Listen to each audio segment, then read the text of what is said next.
Todo mundo ficou abismado com a questão da dívida bilionária que apareceu do nada no balanço das lojas americanas. Porém, todo o setor de consumo, em sua grande maioria, trabalha assim com dívidas bilionárias.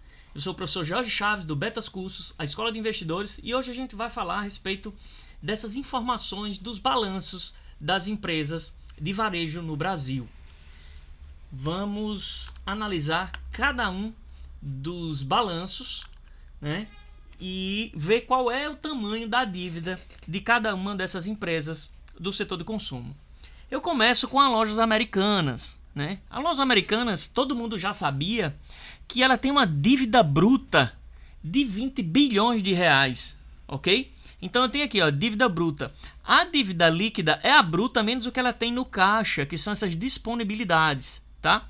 Então, as disponibilidades, que é o dinheiro que a loja americana tem no caixa, estava em 8,5 bi. E a grande questão é que essa dívida, né, vai saltar de 20 bilhões para 40 bilhões. Né? Então, ela não tem nem como saldar. Aqui na DRE, no demonstrativo de resultados, o que é que a gente tem ainda? Que nos últimos 12 meses a loja americana deu um lucro de 42 milhões, mas que nos últimos 3 meses ela deu um prejuízo. Aliás, um prejuízo, né, de 211 milhões de reais, tá? Então você tem que necessariamente olhar esses detalhes antes de investir, olhar a dívida bruta, a dívida líquida e quanto é que essa empresa gera de lucro, para poder você comprar uma ação. Veja, a dívida da loja americana já era bilionária, só que agora dobrou de tamanho, por isso o pedido aí de recuperação judicial. Vamos analisar outras. Então vamos lá para o Magazine Luiza. O Magazine Luiza tem uma dívida bruta de 7 bilhões, né? E uma dívida líquida de 5, significando que ela tem aqui esses 2 bilhões no caixa. Então a situação é um pouco melhor, né? Mas veja, ó, nos últimos 12 meses o Magazine teve um prejuízo de 370 milhões e nos últimos 3 meses de 166 milhões. Tá? O patrimônio líquido é 10, o patrimônio líquido é o ativo menos o passivo. Né? E você tem aqui um ativo de 35, né? E um ativo circulante de 20 bilhões. Se olhar a Via Varejo tem uma dívida bruta de 9 bi, tem apenas 1 bi no caixa, ou seja, a dívida líquida é de 8 bilhões. O patrimônio líquido é de 5, eu tenho um ativo circulante de 15 e um ativo de 34 milhões. E nos últimos 12 meses, um prejuízo de 150 milhões e nos últimos 3 meses, um prejuízo de 203 milhões. Veja aqui, sempre com caixa negativo. A surpresa é a Arezzo, né? Eu dei uma olhada na Arezzo. A Arezzo tem uma dívida bruta de 411 milhões, só que ela tem 546 milhões no caixa, ou seja, ela tem caixa positivo. A dívida líquida da Arezzo ela é negativa. Nos últimos 12 meses deu 400 milhões de lucro e nos últimos 3 meses 99 milhões. Então, se eu fosse comprar uma ação, provavelmente compraria uma ação que está tendo lucro e que tem caixa positivo. Por quê? Esse caixa positivo com a Selic em 13,75 significa que a Arezzo vai estar também ganhando dinheiro com a gestão financeira.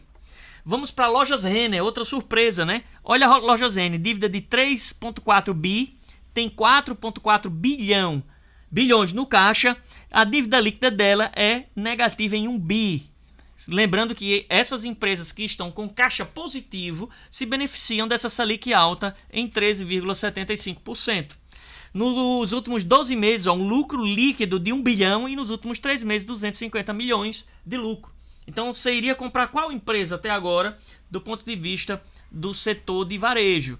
Também peguei a Lojas Marisa, a MAR3, o código, dívida bruta de 1 bi e 700, caixa de 183 milhões, uma dívida líquida de 1 bi 500. Nos últimos 12 meses, prejuízo de 205 milhões, e nos últimos 3 meses, 97 milhões de prejuízo. A Vivara tem uma dívida bruta de 235 milhões, dívida líquida de 25, significando que ela tem 209 milhões aí no caixa. Nos últimos 12 meses, 300 milhões de lucro e nos últimos 3 meses, 68 milhões de lucro.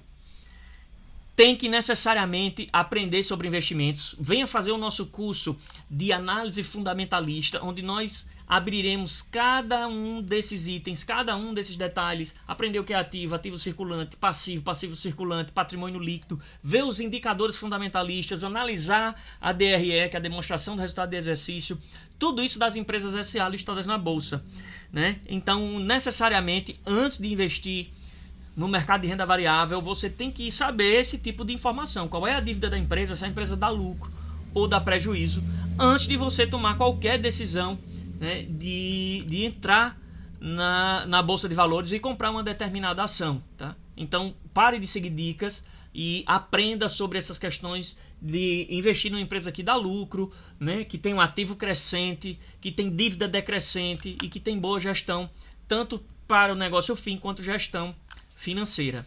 Ok? Betas Cursos, educação financeira para mudar a vida das pessoas. Conhecimento é poder. Curta, comente, compartilhe esse vídeo para que nós, vamos dizer assim, alcancemos mais pessoas nas redes sociais. Um grande abraço e até o próximo vídeo.